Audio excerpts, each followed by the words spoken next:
Bonjour à tous, donc dans cette vidéo je vous propose un exercice du concours Advance 2018 avec comme thème les suites. Exercice qui n'est pas si facile que ça, on a beaucoup de choses à justifier, vous allez voir. Donc c'est l'exercice numéro 8. Je vous rappelle le principe, 5 propositions. Les 5 sont vraies ou fausses, à vous de déterminer lesquelles. Alors, la suite qu'on va utiliser, ici elle est pas évidente, c'est une suite définie par récurrence. On considère un premier terme U0 strictement positif, ça va être très important dans le sujet. Et ensuite, comme relation de récurrence, on propose UN plus 1 qui est UN multiplié par exponentielle de moins UN. Et en première proposition, on vous dit, est-ce que UN est une suite géométrique? Alors qu'est-ce qu'une suite géométrique tout d'abord? Ça me permet de vous rappeler donc ce que c'est. La définition d'une suite géométrique, c'est une suite qui va être définie par une relation de récurrence assez simple. Quel que soit n appartenant à n, vous pouvez trouver un nombre q tel que un plus 1 est égal à q fois un. Ce nombre q s'appelle la raison de la suite. D'accord? Et donc, vous avez deux cas. Si la raison est nulle, alors la suite est toujours nulle. Et si la raison, donc si q égale 0, un vaut toujours 0. Si la raison est différente de 0, alors un, à condition d'avoir un premier terme non nul, donc un est différent de 0 pour tout n, si son premier terme est différent de 0. Donc ici, ça va être le cas. On a un premier terme différent de 0. Donc, on va regarder quelle peut être la raison de la suite si la suite était géométrique. Pour avoir la raison d'une suite, ce qu'on peut faire souvent, c'est d'étudier le rapport entre un plus 1 et un, à condition que un soit différent de 0. Donc là, première chose que je vous propose de montrer, c'est que la suite un ne peut jamais faire 0. Et on va même faire mieux, on va montrer que pour tout n appartenant à grand N, un est strictement positif. Alors ça, intuitivement, on le sent bien. Comme u0 est positif, vu la relation de récurrence qui n'est que des produits et un exponentiel en positif, eh bien, tout ça, ça ne donnera toujours que des termes positifs. Alors on va quand même le montrer. Si on doit montrer ça, qu'est-ce qu'on fait? On fait une récurrence initialisation, u0 est strictement positif. Là, je vais un petit peu vite, parce qu'évidemment, sur un concours, on n'aurait pas le temps de faire ça. Il faut intuitivement se voir que un ne fait jamais 0. Hérédité. On dit, bon, on suppose, donc supposons que pour un certain n, on a un strictement positif. Alors, qu'est-ce qu'on veut montrer? Dans ce cas, vous voyez bien, un plus 1, c'est quoi? C'est un fois exponentielle de moins un. On a quoi? On a un terme un ici qui est strictement positif, un facteur. Il est multiplié par un exponentiel qui, quel que soit un, sera strictement positif. Je rappelle, quel que soit grand x, exponentielle grand x est strictement positif. Donc, si un est strictement positif, alors évidemment, un plus 1 l'est. Et donc, l'hérédité est confirmée et la propriété est vraie. Donc voilà, on va admettre comme ça. Maintenant, pour tout le sujet, un ne peut jamais faire 0. C'est intéressant d'avoir fait ça parce que maintenant, on va pouvoir étudier un plus 1 sur un, puisque un est différent de 0. Alors, un plus 1 sur un, d'après la relation de récurrence, on divise par un, il reste exponentielle moins un. Donc la question, c'est quoi? Votre suite, elle va être géométrique si le rapport entre l'un terme et le précédent est constant.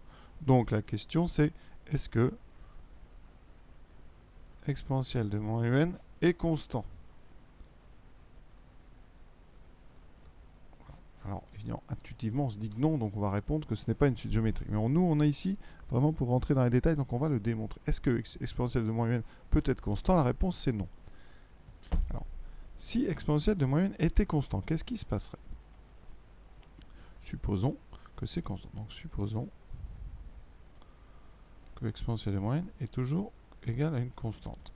Donc, ça serait une constante positive. Ça voudrait dire que si exponentielle de moins n est constant, ça signifie que un est constant. Donc un serait égal, donc on va dire, à un nombre c, voilà, appartenant à R. Si un est égal à c, quel que soit n, ça voudrait dire quoi? Que u0 vaudrait u1. D'accord? Alors, est-ce que c'est possible que u0 value 1? On va regarder. u1, c'est u0 exponentielle de moins u0. Donc, si ça, c'était égal à u0, qu'est-ce qu'on aurait? On a une petite équation, vous voyez. On va résoudre cette équation. Pour résoudre ça, je vais poser une inconnue, x. Donc, je vais résoudre x exponentielle moins x égale à x. Je mets tout à gauche par des soustractions, voilà, par une soustraction. Et donc je factorise par x. Ça fait x exponentielle moins x moins 1 égale 0. Vous avez une équation produit nul. Donc ça voudrait dire que soit x est égal à 0, ou exponentielle moins x moins 1 égale 0. Donc exponentielle moins x est égal à 1. Alors, ça voudrait dire que grand x égale 0, ou en passant donc au logarithme, quel est l'exponentielle qui vaut 1? C'est l'exponentielle de 0. Donc ça voudrait dire que x est égal à 0. Donc dans tous les cas, on aurait x égale 0. Donc, si u0 était égal à u1, j'espère que vous suivez, ça voudrait dire ici que u0 vaut 0. Or, dans le texte, u0 est strictement positif. Donc ici, hein, c'est impossible. D'accord?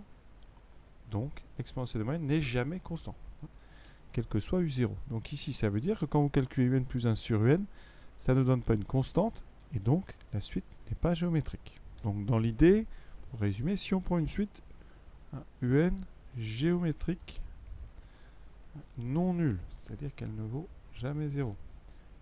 Et bien dans ce cas-là, comme un plus 1, c'est quelque chose fois un, on aurait, vous voyez, quand elle est non nulle, ça veut dire que le rapport un plus 1 sur n est égal à une constante. Ici, on vient de montrer qu'exponentielle moins un n'est pas constant, donc le rapport de deux termes n'est pas constant, donc la suite un n'est pas géométrique. Donc un est non géométrique. Alors, bien évidemment, lors d'un concours, il faut aller bien plus vite, donc il faut... toutes ces histoires de récurrence, on les fait intuitivement rapidement. Normalement, vous dites directement un plus 1 sur n égale exponentielle moins n, et on se doute bien qu'exponentielle moins un, donc voilà, ça ne peut pas être constant. Mais là, il y a quand même un travail, vraiment, un travail de fond. Donc ça veut dire que cette question, pour moi, elle me paraît quand même très difficile. En tout cas, ceux qui ont répondu ont certainement éludé un bon nombre de choses qui auraient mérité, comme ça, d'être un petit peu creusées. Voilà. Proposition B, est-ce que la suite un est croissante? Ça, c'est plus intéressant parce que c'est plus facile à faire rapidement.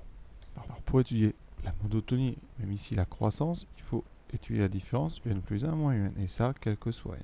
Donc ici, un plus 1 moins un, ça fait donc un exponentielle de moins un, moins un. On factorise par un. Ça fait exponentielle moins un, moins 1. D'accord? Il faut maintenant trouver le signe de ce produit. Alors, j'ai démontré tout à l'heure, par récurrence, que un était strictement positif. Intuitivement, ça se devinait, on va dire. Donc ici, on sait qu'un est strictement positif. Donc maintenant, il faut le signe d'exponentielle moyenne moins 1. Alors, pour avoir le signe, je vais reconstituer cette expression.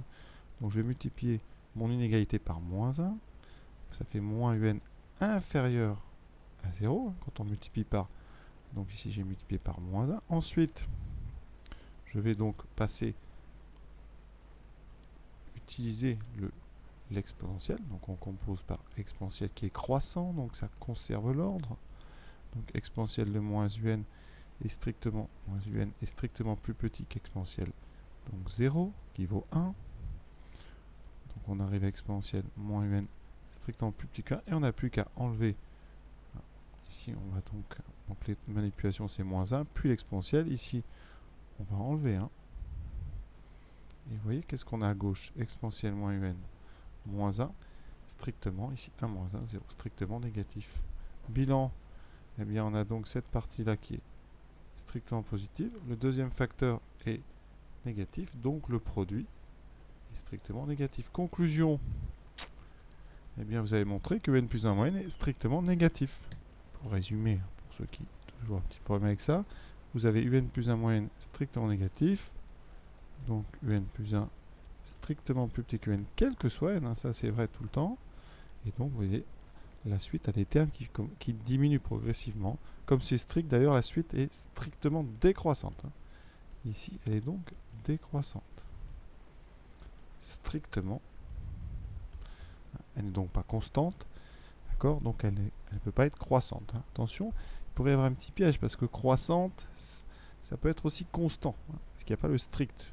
Donc, vraiment, c'est important ici d'avoir le strictement négatif, et pas juste à inférieur ou égal à 0. Bon, on a montré que la suite ne peut pas être constante tout à l'heure, mais là on est vraiment dans les détails. Donc ici, on résume. La première, c'est faux. Donc croissante, mais c'est faux. Maintenant, on va étudier le rapport un plus 1 sur un. on a vu tout à l'heure déjà que n est strictement positif. Donc je peux tout à fait considérer ce rapport. Ce rapport, il vaut exponentielle moins un. D'accord? Alors quel est...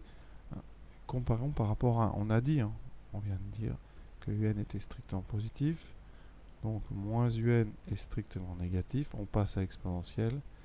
Et on a dit strictement plus petit que 1. Donc ici, c'est strictement plus petit que 1. Alors, est-ce que ça implique que c'est inférieur ou égal à 1? Eh bien oui, si vous avez quelque chose qui est strictement plus petit que 1, eh bien, vous pouvez rajouter ici eh bien, inférieur ou égal à 1. Puisqu'un nombre est toujours, si vous prenez n'importe quel nombre, il est toujours inférieur ou égal à lui-même, puisqu'il est égal. Donc ici, effectivement, le fait d'avoir montré strictement plus petit que 1, vous avez montré l'inférieur ou égal à 1. Donc, la troisième proposition est vraie. Maintenant, on va parler de limite. Et là, on a les questions DE qui sont un petit peu liées. Alors, comment étudier la limite de cette suite? Alors, c'est compliqué parce que la question, déjà, si on ne sait pas qu'il y a une limite.